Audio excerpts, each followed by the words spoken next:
Let's be real. Have you ever felt like you're trying to get a straight answer out of an AI for your homework and it just doesn't get it?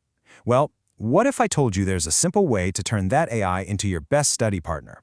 Today we're going to learn exactly how to do that. Let's jump in. You know the feeling, right?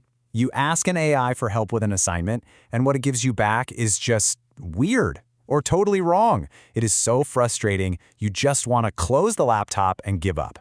We've all been there. But here's the secret. It's probably not the AI's fault. The real magic happens in how you ask. Think of it this way. Your instructions are the steering wheel. Once you know how to steer, you can get the AI to go exactly where you want it to go and get some amazing results. Now this skill actually has a pretty fancy name, prompt engineering. I know, it sounds super technical, but don't worry, it's really just about learning how to talk to AI clearly. And trust me, it's a skill you're going to want. Let's figure it out together. It really boils down to this. If you ask a lazy, vague question, you're going to get a lazy, vague answer. But if you ask a smart, detailed question, that's when you get a really great, helpful response. You're the one holding the keys here. All right, let's get to our first big tip. And it's a simple one. You need to be the boss. Don't just ask the AI a question. No, you need to give it a job. You're the director and the AI is your actor. Tell it exactly what part you want it to play. So, how do you act like a boss? It's easy. You just need to tell the AI 3 things. First, who should it be? Maybe a history teacher or a scientist. Second, what do you want it to do? That's your goal. And third, who is the answer for? Is it for you, for a classmate, for your teacher? Think of it like you're giving the AI a full job description. And look at the difference it makes. On the one hand, you could just say, summarize the story of Romeo and Juliet. And sure, you'll get an answer. But look at the strong prompt. By telling it to act as an English teacher and that the summary is for a high school student, you get an answer that is so much clearer and way more useful. It's a total game changer, right? Okay, you're the boss, and you've given the AI its job. Awesome. Now for tip number 2. Add the detail. The more specific you are, the better the result will be. It's kind of like giving someone directions. You wouldn't just say, go to the city, right? No, you'd give them street names and turns. It's the same thing here. You see, a really good prompt has a few key ingredients. You should give it a little bit of background information, tell it your goal, explain the style you want, like friendly or formal, and definitely tell it the format you want, like a bulleted list or a short paragraph. When you put all those pieces together, you get a much, much better answer. I mean, just look at this example. Asking, tell me about solar power is just way too broad. You're going to get a huge, boring essay.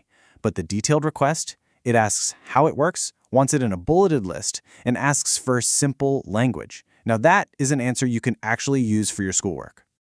Okay, so you might be sitting there thinking, this sounds nice and all, but does it really work? Does taking a minute to write a better prompt actually make a difference for my grades? Well, let's look at the proof. The answer is a huge yes.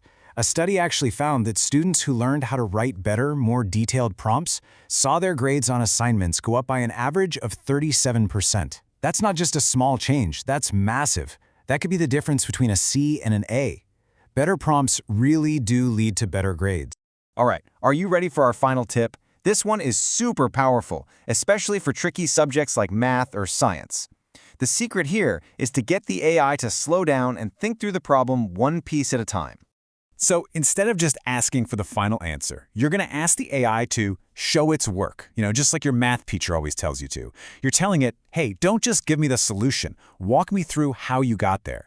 For example, if you have a math problem, you could tell the AI to do it in stages. First, do this part of the calculation. Next, figure out the tax. And finally, add them together. By breaking it down, you force the AI to follow a logical path, which helps it avoid making silly mistakes. And this is so helpful for 2 big reasons. First, the AI is way less likely to get the answer wrong. And second, you can actually see its whole thinking process. This means you can check its work and, more importantly, you can learn from it. Whew, okay, that was a lot. But now you have 3 really powerful new skills for talking to AI. Let's do a super quick recap so you can start using these right away. So, remember your 3 key takeaways. Number 1. Be the boss. Give that AI a job. Number 2, add the detail. Be specific about what you need.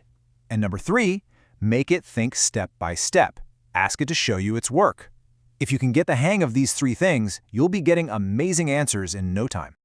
If you only remember one thing today, please let it be this: you are in control. The AI is a really powerful tool, but it can only do what you tell it to do. Your instructions are the key that unlocks all of its power to help you succeed. So now it's your turn. What are you going to do with these new skills? Are you going to finally get help with that tricky math problem? Brainstorm ideas for your next big project? The power is literally at your fingertips. So, what's the first amazing thing you're going to ask?